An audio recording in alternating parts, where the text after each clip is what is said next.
Welcome to WSO2 API Management Demo Session.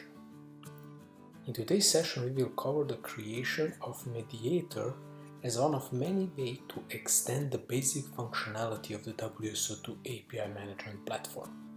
At the same time, we will show how to add new value to existing service by using the service orchestration integration pattern.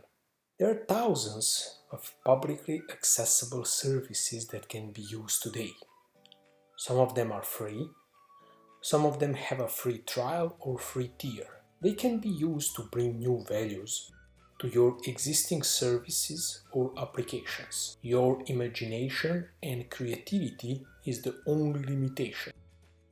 There is a couple of challenges though. The majority of these services is secure. The message format that they accepting is not unified and response time can vary. Combining their responses in an aggregated message is not easy task. WSO2 API management has the possibility to answer all mentioned challenges. Assume that you have existing service but you want to add new value to your customers.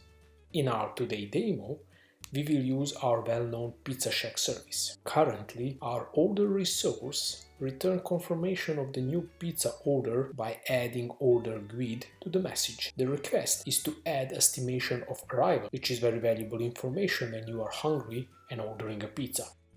To answer on requirements, we will create a new claim in the subscriber profile. The assumption is that the subscribers own a pizza place and we will use this new claim to save its address. Next, we will create a custom mediator in the request flow with the following steps. First, we will save original payload. We will parse address from the payload. This is address of the customer that is making new pizza order. In order to retrieve the address of the pizza place that is stored in subscriber profile, we need to call the user info endpoint with the new access token that has OpenID scope. We will create a new request with OpenID scope request and send it to the token endpoint. A new access token will be put in authorization header and we will call user info endpoint to retrieve profile information about the pizza place. Next, with these two addresses, we will call Google API to retrieve distance and time info. In the end, we will use the original payload and send it back to endpoint in order to register new pizza order. Finally, when we get new pizza order confirmation, we will attach it and return it to the caller. To create a new claim in the profile, we will log in the console and in the claims section, we're going to edit address claim and check the supported by default checkbox. Also, here we can define its position in profile, is it required or is it read-only, etc. etc. Now, we can confirm that user will have a new claim where we can save the address of his pizza place. Before we create the mediator, let's register the new My Pizza Place application in Dev Portal. Next, we will generate the necessary keys. Consumer key and consumer secret we will need to get access token with the client credentials grant type request. For that purpose, we will base64 encoded consumer key column consumer secret and save it for later.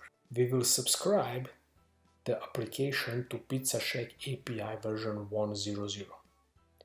The mediator can be created in Integration Studio or in any text editor.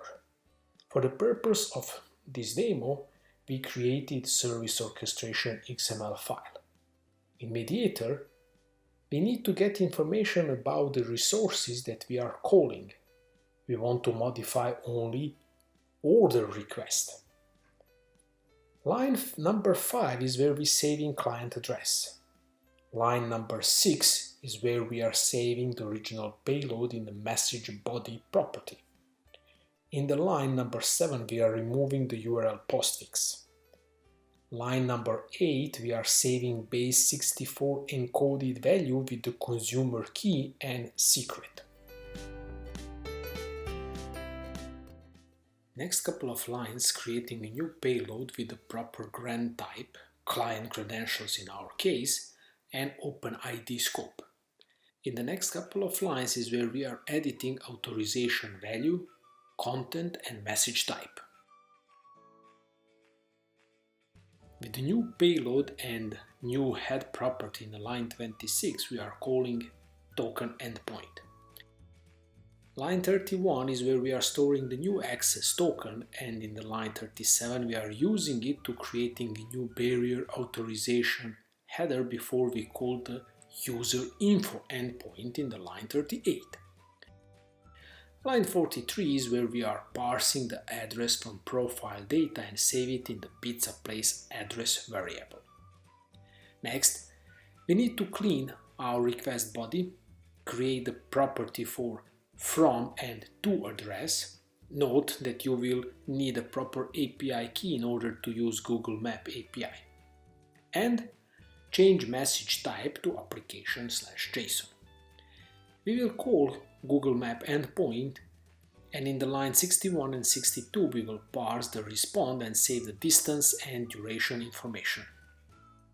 Next, we will retrieve the original payload from the message body property and send it to the Pizza Shack backend service in order to register new order. Finally, when we are receiving confirmation, we will create the payload, include all information together with the distance and duration, and respond to user. Now we are ready to create a new version of Pizza Shack API. In the publisher, click on the Create New Version button and publish it.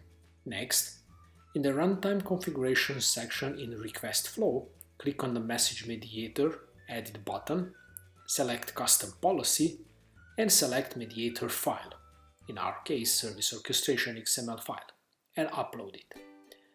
Next, save the API. In the Dev portal, be sure that your application is subscribed to new API version. Note: in order to retrieve information from user profile, in the Carbon application find a service provider that is created when you registered application. Name should be username, application name, endpoint. In our case it's pizza@katie.com, mypizzaplace_production. Click on the Edit button and in the claim configuration add claims from profile that you want to be exposed over user info endpoint.